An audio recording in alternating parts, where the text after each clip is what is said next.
సంపూర్ణ రామాయణం సులభ శైలిలో సీతారాముల కళ్యాణం. అది సీతాకుమారి స్వయంవర మంటపం. దేశ దేశాలలోని వీరమన్యులందరూ ఆ మంటపంలోని సువర్ణాసనాల మీద కూర్చుని ఉన్నారు.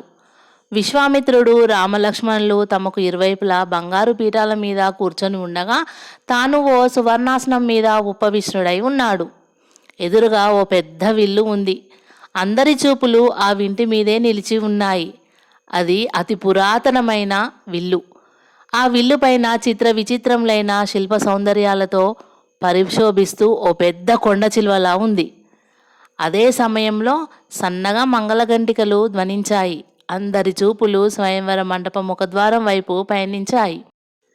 పట్టు చీర ధరించి సర్వాభరణ భూషితురాలై భూలోకంలోకి విహారార్థం వచ్చిన ఆదిలక్ష్మిలా దర్శనీయ శరీర శోభలతో ప్రకాశిస్తూ సీతాకుమారి చెలులతో పరివేష్టించబడి రాయంచులకు నడకలు నేర్పే మందగమనంతో ఆ స్వయంవర మంటపానికి కొత్త వెలుగులను సంతరింపజేస్తూ ప్రవేశించింది.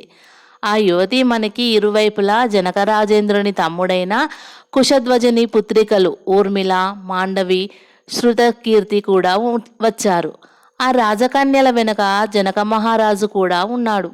తండ్రి చెలులు తనను అనుసరిస్తుండగా సీతాకుమారి చేతిలో పూలమాల పట్టుకొని తల వంచుకొని స్వయంవర మంటపంలోనికి అందులో ఉన్న వేదిక మీదికి నడిచి వచ్చింది. అందరూ మంత్రించిన బొమ్మల్లా సీతనే చూడసాగారు. లక్ష్మణుడు రాముని వైపుకు దృష్టిని సారించాడు. రాముని చూపులు సీతపైనే నిలిచిపోయాయి. జనక మహారాజు వేదిక మీదికి వచ్చాడు.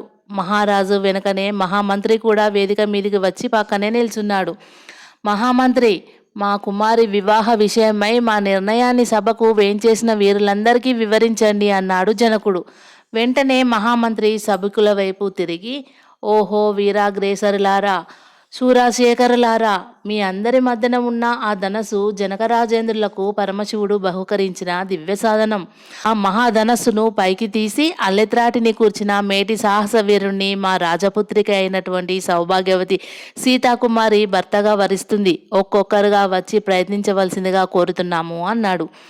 ఆ సభలో విభీషణాది ఆప్తులతో ప్రహస్తాది అనుచరులతో పరివేష్టితుడైన లంకాధిపతి లంకేశ్వరుడు ఆ ప్రకటన వినగానే పెదవి విరిచాడు. అతడు దర్భంతో ఆసనం నుండి లేచి, ఇసిరో ఆ పాత విల్లును చేతబట్టి నారి బిగించడం కూడా ఒక వీర లక్షణమేనా? ఇది సాహసమా?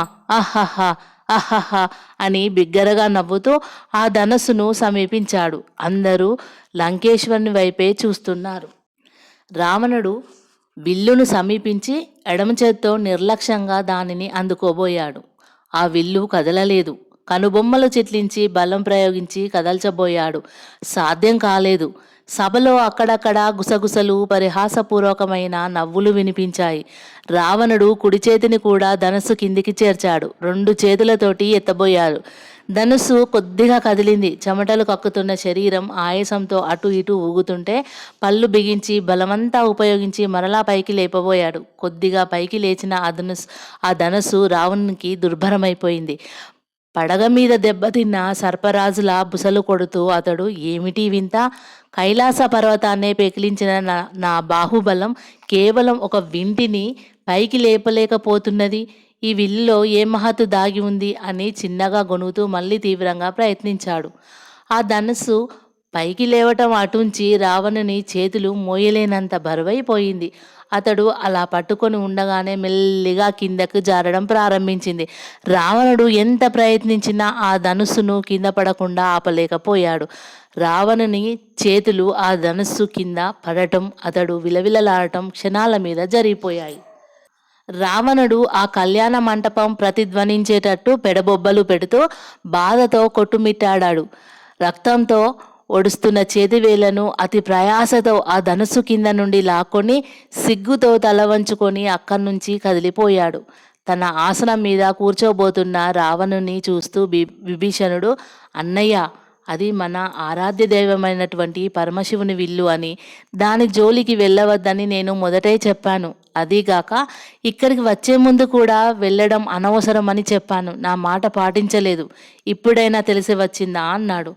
ఆ తర్వాత దేశదేశాలలోని రాజులు రాకుమారులు ఎందరెందరో ఆ ధనుస్సును ఎత్తడానికి ప్రయత్నించారు.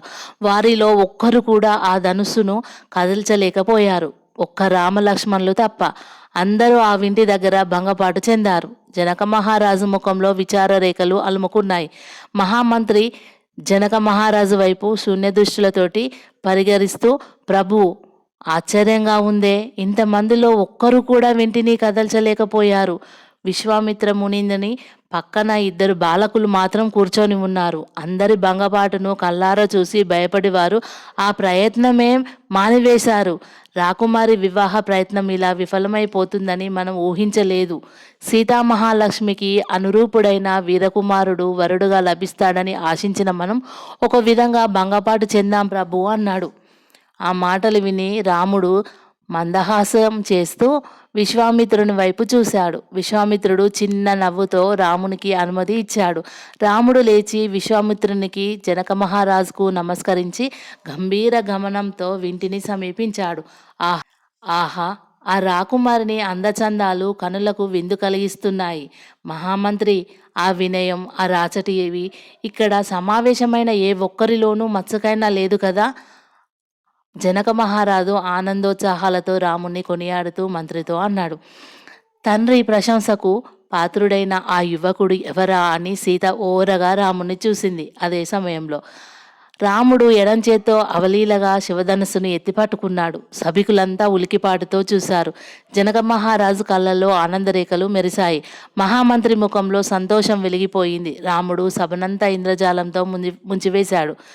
ధనుస్సును ఎడం చేత్తో అలాగే పట్టుకొని జనక మహారాజు వైపు తిరిగాడు. ఆ గంభీర మూర్తిలోని వీరశృంగార సౌందర్యాలు సీతాకుమారి మనసులో మధుర మనోహరంగా గానం చేశాయి. రాముడు కుడి చేత్తో ఆ వింటికి అల్లెత్రాటిని సునాయసనంగా కూర్చాడు. అలా సమకూర్చిన అల్లెత్రాటిని పట్టుకొని గట్టిగా వెనక్కి లాగాడు. ధనుస్సు వంగడం ప్రారంభించింది. సభికులంతా రాముని బలవీర్య సంపత్తులను చూసి విస్తుపోతూ ఉండగా ధనుస్సు ఆ కళ్యాణ మండపం ప్రతిధ్వనించేటట్లు శబ్దం చేస్తూ 2 ముక్కలుగా విరిగిపోయింది.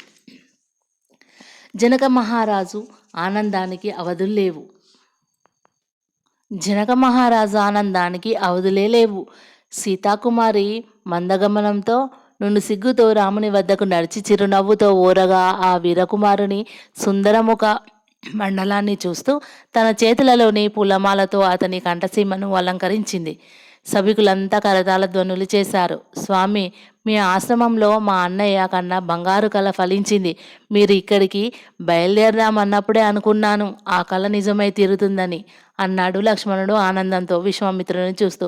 విశ్వామిత్రుడు లక్ష్మణుని భుజం తడుతూ సంతోషంతో పీఠం నుండి లేచాడు. జనక మహారాజు పిలుపునందుకొని దశరథ మహారాజు భార్యలను, భరత శత్రుఘ్నులను, మంత్రి సామంత్రులను వెంటబెట్టుకొని మహదానందంతో మిథిలాపురానికి వచ్చారు. జనక మహారాజు ఆ మహారాజుకు స్వాగతం చెప్పి సాదరంగా రాజమందిరానికి తీసుకువెళ్ళాడు.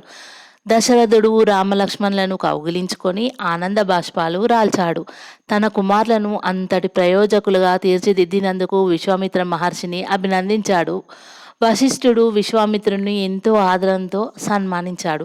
అనంతరం జనక మహారాజు దైవజ్ఞులు నిర్ణయించిన శుభముహూర్తంలో సీతారాముల కళ్యాణ మహోత్సవాన్ని అత్యంత వైభవంగా జరిపించాడు. అదే ముహూర్తంలో తన తమ్ముని పుత్రికలైన ఊర్మిళ, మాండవి, శృతకీర్తులను కూడా లక్ష్మణ భరత శత్రుఘ్నులకు ఇచ్చి వివాహం జరిపించాడు. ఆ విధంగా కుమారులకు నలుగురికి లోకపూజ్యుడైన జనక మహారాజు ఇంట వివాహం జరిగినందుకు దశరథుడు అపారమితమైన ఆనందాన్ని పొందాడు.